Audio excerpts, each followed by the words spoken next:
Railway station भगदड़ कांड के असली गुनाहगार कौन? जो भी व्यवस्था हो वहाँ पर जो प्रशासन की लापरवाही है, उतनी भीड़ है, उसको कंट्रोल करने के लिए प्रशासन कोई जुगाड़ नहीं कर रहा है, सरकार कोई जुगाड़ नहीं करता है। इतना जब भीड़ होता है कुंभ के समय में, उस समय में वहाँ का जो कुंभ स्पेशल ट्रेन है उसको कैंसिल कर देता है। तो इस तरह का भगदड़ होने का कारण तो सिर्फ प्रशासनिक चूक है और कुछ नहीं है। रेलवे की तरफ से एक बयान दिया गया था और कहा गया था कि प्लेटफॉर्म चेंज करने की कोई घोषणा नहीं की गई थी।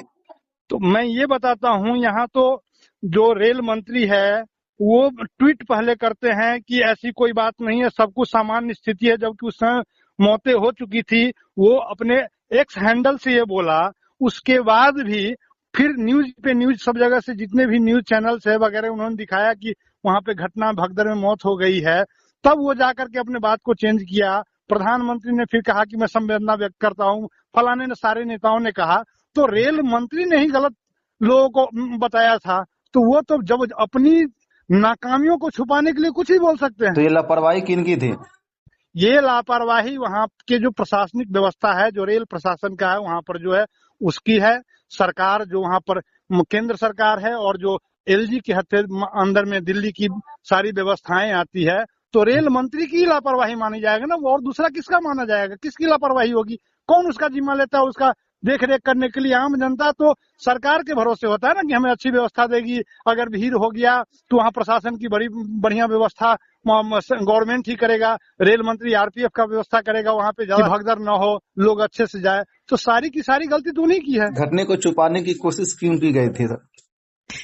हमेशा, अभी मैं आपको एक चीज बताता हूँ कि कुंभ में इतना, महाकुंभ के अंदर में इतना जैसे घटना हुआ, भगदड़ में इतनी मौतें हो गई, लोग छुपाने की कोशिश किए ना, क्योंकि सरकार अपनी बदनामी नहीं चाहती, सरकार अपने आप को दिखाना चाहता मैं सही हूँ, इस कारण से ऐसा होता है। तो लोग अपने आप को छुपाना चाहते हैं कि मेरी कोई गलती नहीं, यहाँ कुछ नहीं हुआ।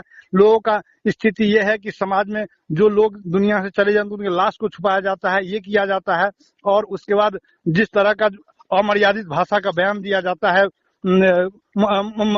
संबंधित मंत्रालय के द्वारा, मंत्री के द्वारा, ये सिर्फ अपनी जो कमियां हैं उनको छुपाने के लिए ये सिर्फ इस तरह की बयानबाजी करते हैं और कुछ नहीं है।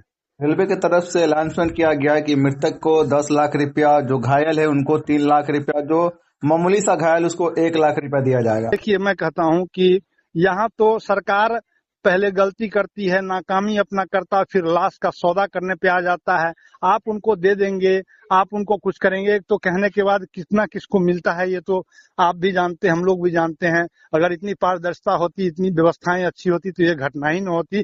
जब से ये सरकारें आई हैं, जब से मोदी गवर्नमेंट है, जब से यहाँ पर मैंने हमेशा तो इस तरह का कभी रेल हादसा, कभी प्लेन हादसा, कभी कुंभ हादसा, हादसाओं का सरकार हो चुका है। इतने बड़ा हादसा के बाद रेल मंत्री इस्तीफा देंगे?